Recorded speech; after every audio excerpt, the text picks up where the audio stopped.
It's actually just a little bit more than that. It's about the extra power needed to get your communication out. There is crosstalk across the two services, FRS and GMRS, which is amazing, but that also limits GMRS just a little bit as well. There are certain channels that are limited to half a watt, period. That's all you can do on either service. And I'm trying to remember, I think the lower numbers still allow 5 watts of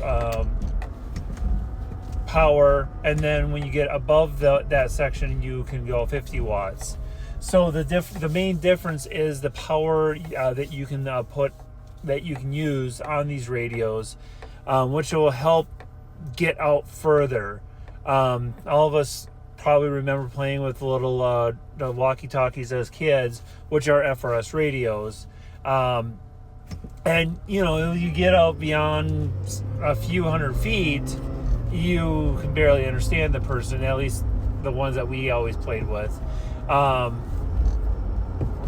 If you get those that hit the kind of that max power threshold on those certain channels, you can get out a little bit better. But the extra 3 watts, even though mathematically blah blah blah, it doesn't help a whole lot, it does help somewhat because of you can just get up that little bit further. But more importantly, the mobile capability of GMRS adds a whole nother level to it. There are not many 50 watt GMRS radios out there, but there are several that are about 20 watts, 25 watts, and probably for most people that will work just perfect for like a vehicle, or if you want like a base station, if you want something in your house, or just something that's portable for shit hit the fan type stuff. You can build yourself a little case with the ability to hook it up to a battery, and then boom, you have a 20 watt radio that hopefully you can get out and start finding people to get you help. But the only other thing I want to mention on any radio service is you have to use it once in a while.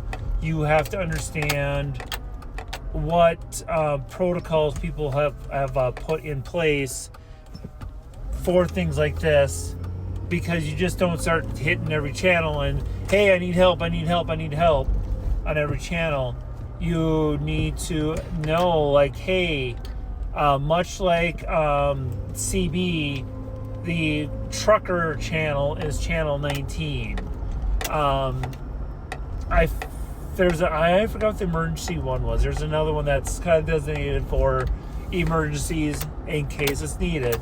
And it just gives you that extra knowledge, even if all you do is you write a piece of paper. But try and use it once in a while. Try to talk to your neighbors or the person down the road or whoever has these radios, so that you get comfortable with it.